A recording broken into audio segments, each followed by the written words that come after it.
Grand angle consacré ce soir au festival Ensemble qui se tient en ce moment à la Cité de la Mode et du Design à Paris. Avec nous pour en parler, Lamine M, bonsoir. Merci d'être avec nous. Vous êtes artiste, vous êtes styliste.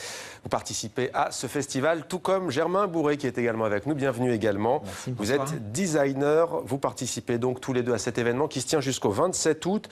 Germain Bourré, j'ai dit designer parce que j'allais vous présenter comme un designer culinaire. Vous m'avez dit pas seulement, mais en partie. C'est quoi un designer culinaire ? Un designer culinaire, c'est un designer qui interroge en fait l'univers assez large en fait du culinaire et du manger ensemble. Et il y applique avant tout en fait la méthode du design. Donc c'est vrai que je suis assez attaché au fait de garder le design en fait en point d'ancrage. Ouais. Et en effet, le culinaire fait à peu près 80% de mon activité. Mais c'est quoi le travail d'un designer culinaire? Vous avez un plat, vous agencez quoi? L'assiette en fait, la table? On va partir de l'agriculture. Aujourd'hui, on accompagne des agriculteurs sur l'épanouissement en fait de leurs produits, de leur façon de cultiver pour pouvoir mieux vendre, parce que beaucoup vendent de plus en plus en direct en fait leurs produits. Et puis en fait, on va suivre en fait toute l'évolution du produit, de son transport, donc questionner en fait l'emballage, en passant par l'industrie, accompagner des industriels jusqu'en effet aux chefs et aux grands chefs qu'on va accompagner sur l'épanouissement de leur identité. Et puis dessiner aussi jusqu'à leur restaurant en allant de l'assiette aussi par l'assiette. Ouais. Vous vous êtes connus tous les deux précisément à ce festival Ensemble. Ça vous parlait avant cela, vous qui êtes artiste et styliste, le design culinaire? Effectivement, j'en ai entendu parler, j'en ai lu et j'en ai vu sur certains documentaires. C'est quelque chose de très impressionnant, très intéressant que j'apprécie beaucoup. Alors, loin de nous, ici à TV5 Monde, l'idée de résumer votre travail à vos grandes robes, elles ont été très médiatisées, 3 mètres de haut et même 4 mètres parfois.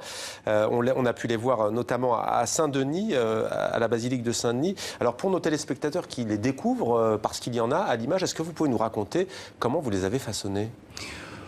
Au fait, le but de ces projets, déjà au départ, c'était de partager, échanger et d'amener aussi les indécis qui n'arrivent pas à rentrer dans la basilique de Saint-Denis. C'est-à-dire, on a beaucoup de personnes qui vivent autour de la basilique, qui gravitent, mais qui n'arrivent souvent pas ou n'ont pas de temps de rentrer dans la basilique de Saint-Denis. Le but, c'est de ramener ces indécis, au lieu de rester voir des gens venir des États-Unis, du monde entier pour visiter la basilique Saint-Denis. Et de rester à l'écart, c'est d'y avoir accès. En fait. Il fallait que nous, on en profite aussi. C'est une réappropriation de l'histoire par les Dionysiens déjà et puis amener aussi les Parisiens à traverser le périph' pour y arriver parce que ça reste toujours un des monuments le plus visité.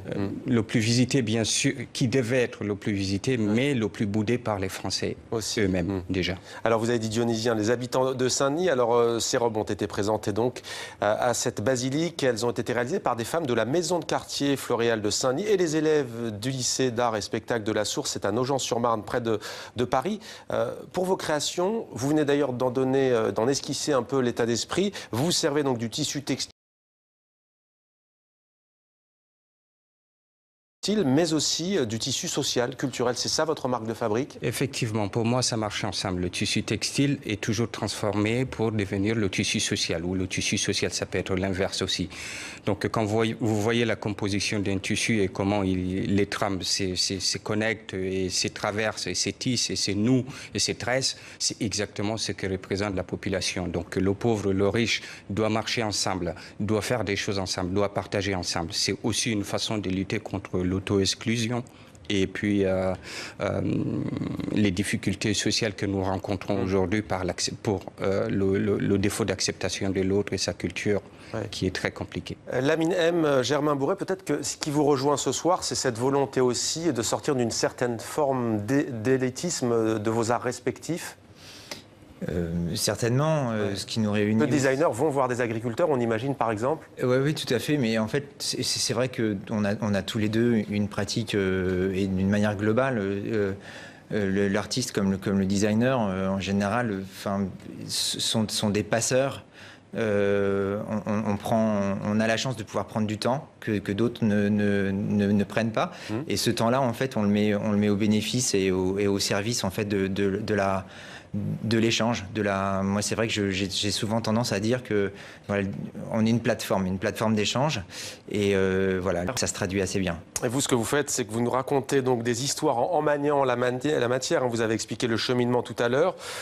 C'est d'autant plus important que les citoyens français et partout dans le monde francophone, mais pas seulement, sont de plus en plus sensibles justement à cet échange. Ils ont envie aussi de vivre cette histoire et de maîtriser ce qu'ils consomment.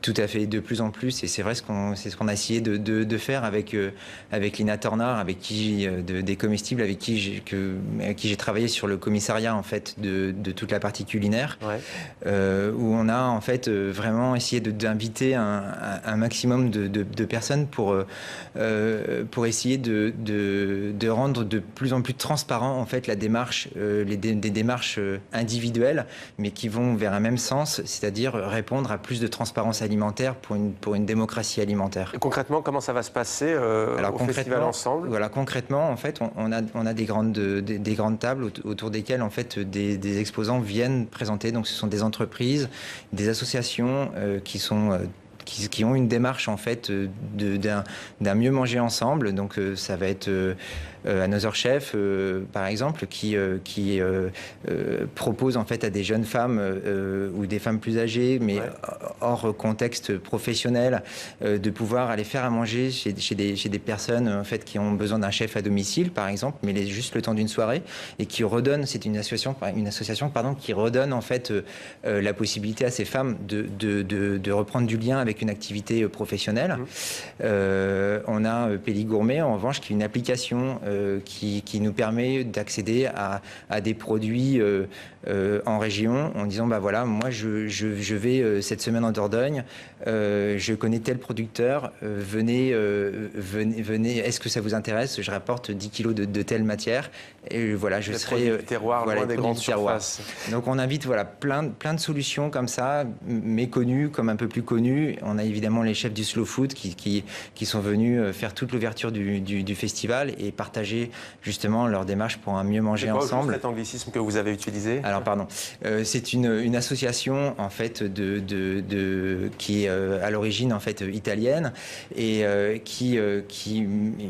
en l'occurrence ce sont des chefs qui soutiennent en fait un mieux manger, et donc en fait qui soutiennent une production souvent locale, et en tout cas une production de qualité de produits, où on va consommer des produits de saison au bon moment, et en l'occurrence quand c'est pas le bon moment, quand c'est le bon moment, on en fait des conserves, et ce qui nous permet de les déguster tout au long de l'année. Lamine M, vous serez-vous présent concrètement les 25 et 26 août pour 2 ateliers, mais tous les samedis d'ores et déjà avec la styliste Patricia Crescent, vous animez des ateliers pour enfants. Que pourront-ils faire? Que pourront-ils voir? Ils pourront comprendre les compositions qualitative et quantitative du tissu, ça c'est la première des choses. On va essayer de les sensibiliser aussi à l'achat compulsif, c'est-à-dire au lieu d'acheter quelque chose d'irresponsable, inutile de crier, ou d'acheter quelque chose qu'on n'a pas besoin. Donc c'est le but de ce projet-là, les apprendre aussi à toucher le textile, à le sentir, à découvrir ce que c'est la qualité, la façon dont le tissu se compose aussi. Et en même temps, il y a aussi les coupes. Des bases qu'on va essayer d'expliquer, et puis comment ça se fabrique le tissu à la base, d'où viennent les matériaux. Pour eux-mêmes essayer de commencer à créer, à imaginer Il y a une possibilité, on va choisir la pièce la plus simple, la plus facile possible pour tout le monde, pour qu'ils puissent vraiment essayer là-dessus. Là par exemple, moi j'ai pensé prendre une pièce très simple, je me suis dit que je prendrais le plastron. Quelque chose de très simple qui a toujours été porté par Jean II de France. Donc ça permettra aux gens de comprendre aussi ce que c'est le plastron, son rôle, la provenance, et puis pourquoi il avait été créé à la base, en fait. Alors on connaît le vivre ensemble, vous avez prononcé le mieux manger ensemble. C'est vrai que le vivre ensemble, c'est une idée louable mais qui paraît très galvaudée. On voit tout le sens qu'elle prend ce soir avec vous deux qui êtes réunis en plateau. C'est ça qui vous a incité à participer à ce festival? C'est réfléchir aussi à ce qui nous unit et aux questions qui vont se poser dans les années qui viennent, en termes notamment d'alimentation, en termes aussi de liens dans la société? Absolument, parce que j'habite quand même dans une ville qui est censée appeler la ville-monde. Donc le futur aujourd'hui, les 50 ans à venir, sévit déjà à Saint-Denis. Quand vous voyez la mixité de la population, la culture, la politique, l'économie, le social qui sévit déjà sur ces territoires-là, ça vous explique ce que c'est le futur du monde. Donc partout, ça deviendra comme ça. Donc on vit déjà ce qui pourra venir. Et le vivre ensemble, pour nous, c'est d'une importance capitale, sachant ce qui se passe en ces moments partout dans le monde. C'est très compliqué, les replis, les frontières, les fermetures, l'exclusion, le refus de l'autre, l'absence du pardon. Donc c'est pour ça que ces projets aussi rentrent dans ces cadres-là. Donc ça permet aussi, bon, on aborde aussi le côté un tout petit peu écolo, qui est quelque chose quand même de très important qu'on ne doit pas oublier, malgré qu'il y a des politiques qui se diffèrent ou qui se défectent, qui disent qu'ils sont d'accord ou pas. Pour nous, c'est très important. La dimension environnementale. Voilà, ça doit se retrouver partout, en tout et pour tous. Merci beaucoup, Lamine M. Merci, Germain Bourret. Je rappelle que vous participez tous les deux au festival Ensemble qui se tient à la Cité de la Mode et du Design. C'est à Paris jusqu'au 27 août.